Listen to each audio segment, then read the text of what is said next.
Bonsoir à tous et à toutes. Merci de nous rester fidèles. Bienvenue dans le 20h de la GTV. Tout de suite les titres.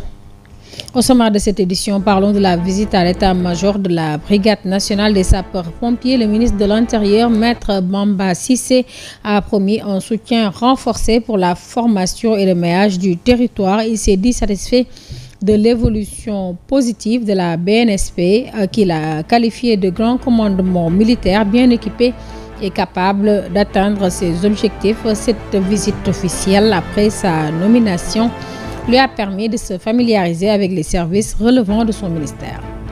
Et puis, Octobre Rose, chaque mois d'octobre, la campagne Octobre Rose rappelle l'importance du dépistage du cancer du sein et du col de l'utérus. Lancée le 1er octobre, elle se poursuivra jusqu'au 31 du mois à travers différentes activités de sensibilisation et de prévention. De nombreuses Sénégalaises profitent de l'occasion pour se soumettre au dépistage afin de détecter la maladie le plus tôt possible et augmenter les chances de guérison. Et puis parlons sport, le sélectionneur national Pape Thiaw a dévoilé ce jeudi la liste des 26 joueurs retenus pour les 2 dernières journées des éliminatoires de la Coupe du Monde 2026, Soudan du Sud le 10 octobre à Juba et Mauritanie le 14 octobre au stade Maître Abdoulaye Wade de Diamniadio. Selon l'analyste Cheikh Tidiane Diop, l'ossature habituelle des Lions a été maintenue malgré les retours de Ilay Camara et de Nampalis Mandi. Restez avec nous pour la suite de l'actualité dans le développement.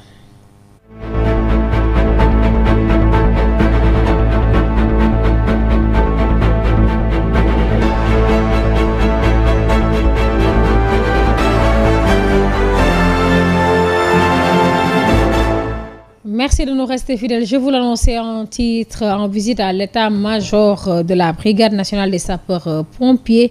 Le ministre de l'Intérieur, Maître Bamba Cissé, a promis un soutien renforcé pour la formation et le maillage du territoire. Il s'est dit satisfait de l'évolution positive de la BNSP, qu'il a qualifié de grand commandement militaire bien équipé et capable d'atteindre ses objectifs. Cette visite de prise de contact officielle après sa nomination a permis au ministre de se familiariser avec les services relevant de son département. Voici le ministre Maître Bamba Cissé au micro de Mansour Diassé. Nous avons fièrement parcouru cette brigade nationale des sapeurs-pompiers qui, de tout temps, a constitué un levier essentiel dans la marche de la République. Cette brigade est une unité d'élite, est un corps d'élite constitué par des hommes d'honneur dont le credo est « sauver ou périr ».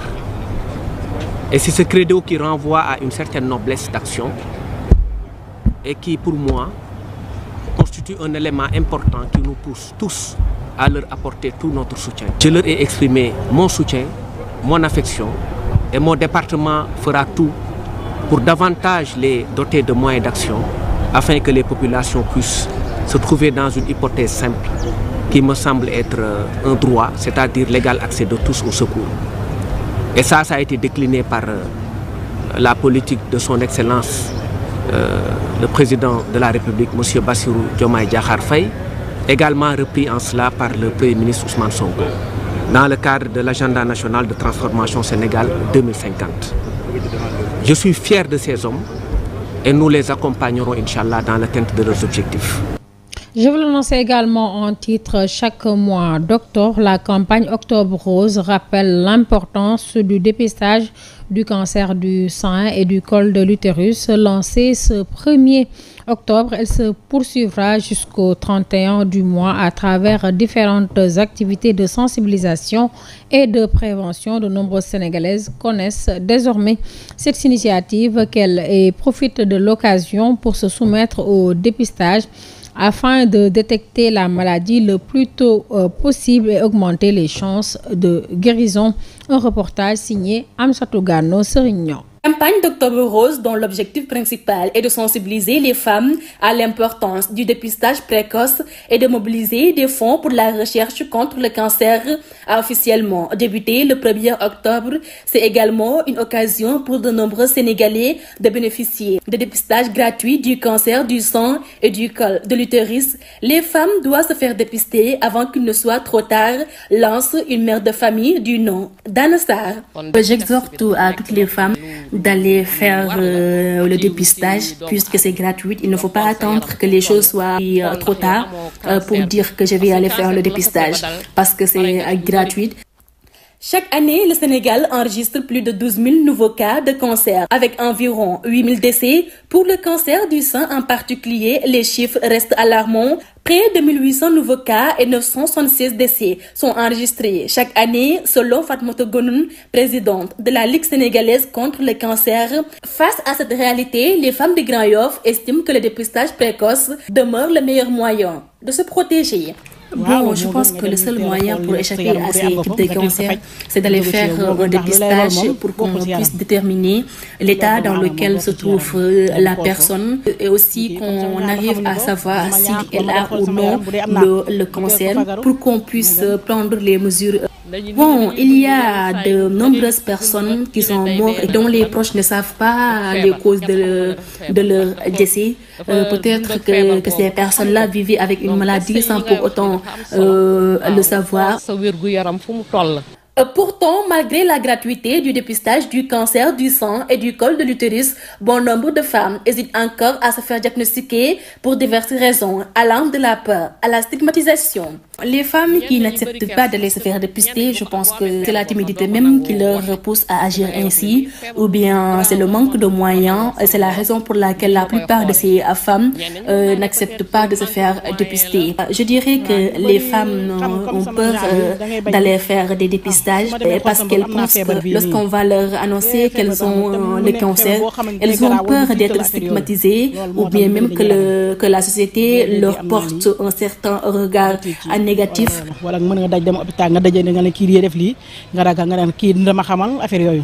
Enfin, il existe une partie de la population qui ne connaît pas encore le terme Octobre Rose, même si la plupart reconnaissent l'importance du dépistage.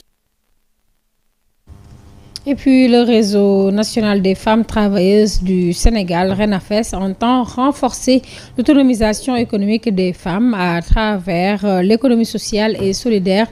Selon sa présidente Mam Fatou Bintou Yafa, ce modèle centré sur l'être humain et soucieux de la planète constitue une voie d'indépendance financière, particulièrement pour celles issues de l'économie informelle. Et le taux micro de Mansour Diassé. Nous nous sommes dit que nous voulons être autonomes. Et comme j'ai l'habitude de le dire, comptez avec nous. Et c'est à partir de là que quand on est autonome et ne pas être autonome financièrement, ça pose un véritable problème. Et c'est de là qu'on a dit que nous allons, lors de notre assemblée générale passée, nous avons introduit l'économie sociale solidaire. Parce que les entreprises actuelles, c'est classique. Et nous avons besoin d'une entreprise qui prend en charge l'être humain. Et en prenant l'être humain, nous nous sommes dit qu'il y aura la solidarité et le partage de certaines responsabilités et qu'on puisse gagner correctement en partageant ensemble, en travaillant ensemble avec toutes les femmes travailleuses. Et que le RENAFES regroupe toutes les femmes travailleuses. Nous avons constaté dans la vie de toutes les femmes, à chaque fois qu'il y a des problèmes, on cherche à trouver des solutions. Donc je me dis, nous sommes là pour les solutions. Les femmes sont là pour les solutions. Et c'est pour ça aujourd'hui, nous allons faire la formation pour qu'elles puissent s'approprier et comprendre mieux qu'est-ce que c'est que l'économie sociale solidaire, quelle est la forme, qu'est-ce qu'on attend d'un cadre d'économie sociale solidaire et comment les femmes peuvent s'entraider. Faire de telle sorte qu'on aura une banque après dans l'avenir, ça on le souhaite, mais qu'on puisse rendre possible avec le classique. Et puis le directeur des affaires religieuses et de l'insertion des diplômés en langue arabe, le docteur Jim Ousmane Dramé, s'est rendu ce mercredi à Mbour auprès de la famille de feu Thierno Mohamedou Mansour Baro, portant un message du chef de l'État Bassirou Diomaye Diakhar Faye. Il a également rappelé l'engagement des autorités pour la modernisation des foyers religieux et la reconnaissance des diplômes en langue arabe. Le docteur Dramé a également profité de l'occasion pour présenter la direction qu'il dirige. À ce propos, écoutons Jim Dramé, le directeur des affaires religieuses, au micro de Mansour Diassé. C'est une visite de courtoisie, comme je l'ai fait souvent, partout au Sénégal, au niveau des chefs religieux, qu'ils soient musulmans ou chrétiens ou bien de la chefferie traditionnelle. Et ça entre dans le cadre de mes démarches pour aller rencontrer les religieux pour au moins présenter la direction. Et pourquoi son Excellence Bassirou Diomaye Diakhar Faye l'a créé. Et cela marque essentiellement la volonté du chef de l'État, Bassirou Diomaye Diakhar Faye, d'accompagner les religions, donc toutes les religions au Sénégal, de soutenir également les religieux. Donc c'est dans ce sens que j'ai été reçu ici à Mbour par El Hadji Malick Baro au nom des Khalifes. Ça a été vraiment une visite importante. Vous savez, je le répète souvent, les foyers religieux au Sénégal jouent un rôle extrêmement important. Ce sont les marabouts. Les religieux sont des guides religieux d'abord, mais également des régulateurs sociaux, des enseignants, donc des formateurs. Tous les foyers religieux au Sénégal, qu'ils soient musulmans, chrétiens, mais qu'est-ce qu'ils font? C'est enseigner, éduquer, former, socialiser, moraliser, humaniser. Et c'est la raison pour laquelle le président en est conscient. La commission des finances de l'Assemblée nationale du Sénégal a reçu ce jeudi une délégation de l'Association des commerçants et industriels du Sénégal. La rencontre a permis d'alerter sur la montée de la croissance, de la concurrence déloyale et l'infiltration d'opérateurs étrangers qui fragilisent les entreprises locales. À ce propos, écoutons Ismaël Diallo, le vice-président de l'Assemblée nationale, au micro de Mansour Diassé. En organisant cette rencontre, notre ambition commune est claire. Identifier ensemble les blocages, proposer des solutions concrètes et bâtir une feuille de route partagée afin que les commerçants et industriels sénégalais puissent évoluer dans un environnement plus compétitif et mieux protégé. L'Assemblée nationale, à travers sa commission des finances et du contrôle budgétaire et ses d'autres commissions concernées, reste pleinement mobilisée. Elle jouera son rôle de représentation, de législation et de contrôle de l'action gouvernementale, en veillant à ce que les réformes et les politiques publiques prennent en compte vos préoccupations réelles. À l'État, j'adresse un appel solennel. Écoutez, répondez, assistez avec agilité et constance. Le secteur privé n'est pas un spectateur de la politique économique, mais un partenaire essentiel. Que ce partenariat soit renforcé et clarifié et pérennisé. Et puis parlons éducation. Lors du Conseil des ministres tenu ce mercredi 1er octobre 2025, le président de la République, Bassirou Diomaye Faye, a instruit les ministres en charge de l'éducation nationale et de la formation professionnelle de travailler en concertation avec les acteurs du secteur privé comme public à une régulation optimale des frais d'inscription et de scolarité. Une décision saluée par une partie des Sénégalais qui y voient une mesure d'équité sociale. Toutefois, d'autres estiment que l'État devait d'abord engager un dialogue avec les propriétaires d'écoles privées avant toute régulation. Un micro-trottoir réalisé par Ndella Ndiaye Vieux Ndiaye.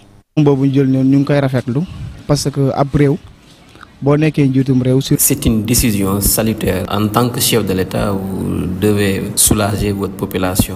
Donc, il y a des personnes qui sont dans des zones rurales et qui sont pauvres. Donc, cette décision qui est de diminuer les frais d'inscription dans les écoles, je pense que c'est salutaire et ça peut soulager la population. Peut-être ci zone rurale lañ nekk ñi nga xamante seen loxo jotul seen gannaaw. Même si c'est une bonne décision, il est pris tardivement puisqu'il y a certains parents qui ont déjà inscrit leurs élèves, mais je pense qu'il est la bienvenue cette décision et donc il doit faire de tout son poids pour que cette décision soit appliquée et applicable. C'est vraiment cher et c'est dommage parce que si tu as 2 voire 3 enfants, tu es obligé de sortir de l'argent et les dépenses aussi pèsent énormément sur nos épaules parce que les enfants, on est obligé de les scolariser, d'acheter leurs fournitures. Parce que privé, parce que quand on dit privé, c'est... Donc le gouvernement devrait au préalable discuter avec les privés parce que quand on dit privé, parce que la personne, c'est lui qui est le propriétaire de l'école et il a recruté des employés, il doit les payer. Donc l'État a le devoir d'abord de discuter avec ces gens-là avant de prendre une décision. Il doit accompagner avec une subvention. Non, parce que c'est privé. Je ne dis pas que cette décision sera effective, mais je ne pense pas que ça sera facile, puisque les privés, c'est eux qui détiennent leurs écoles. Donc je pense que le gouvernement devrait au préalable discuter avec eux avant de prendre cette décision. À présent, parlons d'actualité hors de nos frontières. Au Niger, la force unifiée de l'Alliance des États du Sahel entre officiellement en phase opérationnelle. En France, une nouvelle journée de mobilisation contre les mesures d'austérité place le Premier ministre Sébastien Lecornu sous pression. Et puis aux États-Unis, après le shutdown, les électeurs de gauche apparaissent divisés sur la responsabilité de leur camp dans cette crise politique.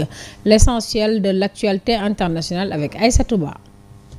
Pour l'actualité internationale de ce jeudi 2 octobre 2025, la force unifiée de l'Alliance des États du Sahel, c'était le cœur de la visite du général Abdourahmane Tiani à Bamako mardi 30 septembre. Le chef de l'État nigérian a été reçu par son homologue malien, le général Assimi Goïta. À l'issue de leur entretien, Abdourahmane Tiani a confirmé que l'état-major commun de la force militaire était désormais opérationnel et que les premiers bataillons a été constitués. Le poste de commandement de la force unifiée de l'Alliance des États du Sahel est basé à Niamey, au Niger, au sein de la base aérienne 101, autrefois utilisée par l'opération Barkhane.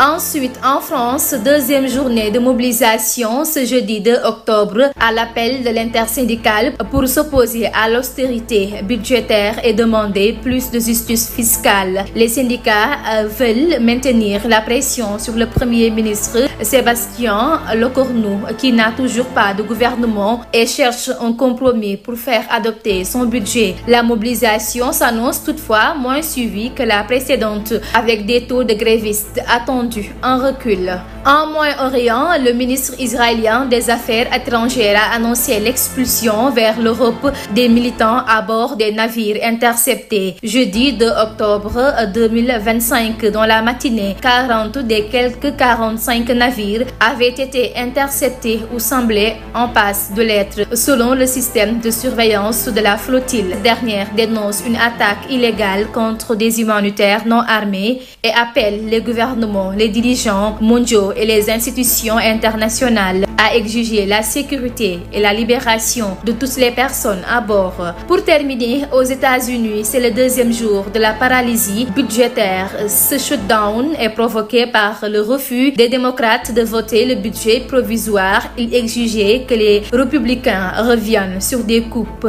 d'assurance santé pour les plus démunis et pour prolonger un élargissement de l'Obamacare. Les deux camps s'accusent mutuellement de la situation du pays.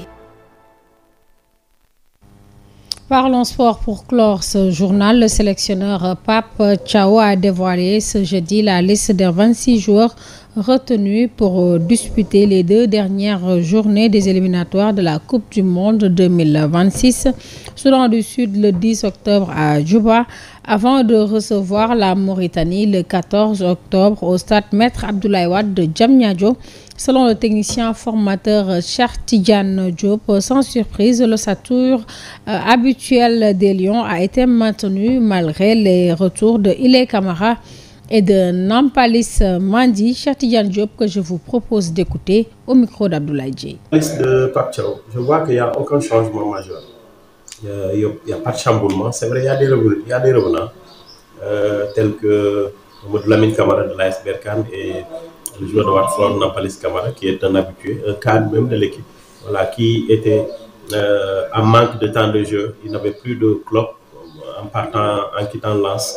Bon, Dieu a fait qu'il a atterri à Watford en Championship, 2e division anglaise, ce qui lui a permis de commencer à compétir. Donc, d'où même son appellation.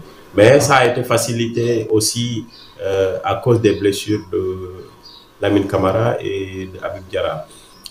Il y a aussi l'autre revenant qui est Ilaï Camara. Ilaï, il était appelé à un bon avenir.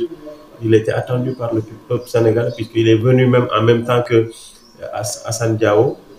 Mais il a eu un petit problème d'intégration et il avait un problème de temps de jeu après sa blessure à Anderlecht. Donc, ce qui l'avait un peu mis à l'écart de la tanière. Et ça a été rectifié puisqu'il a commencé à compétir. Il est dans un niveau, dans une forme mieux qu'avant. Et surtout que son intégration commence à se faire parce qu'il a commencé à côtoyer certains joueurs hors terrain même. Voilà, j'aurais appris. Maintenant, il n'y a pas un grand changement parce qu'il ne fallait même pas faire de grands changements. On a commencé la campagne avec ces joueurs, ces cadres. Donc, il faut terminer en beauté avec ces joueurs, ces cadres. On n'a pas il n'y a pas de marge, quoi. Il n'y a pas de marge qui nous permet de faire du n'importe quoi. C'est vrai que les Sénégalais, les férus de foot, les Sénégalais lambda attendaient des joueurs tels que les Ibrahima Mbaye, les Rubinho Diaz.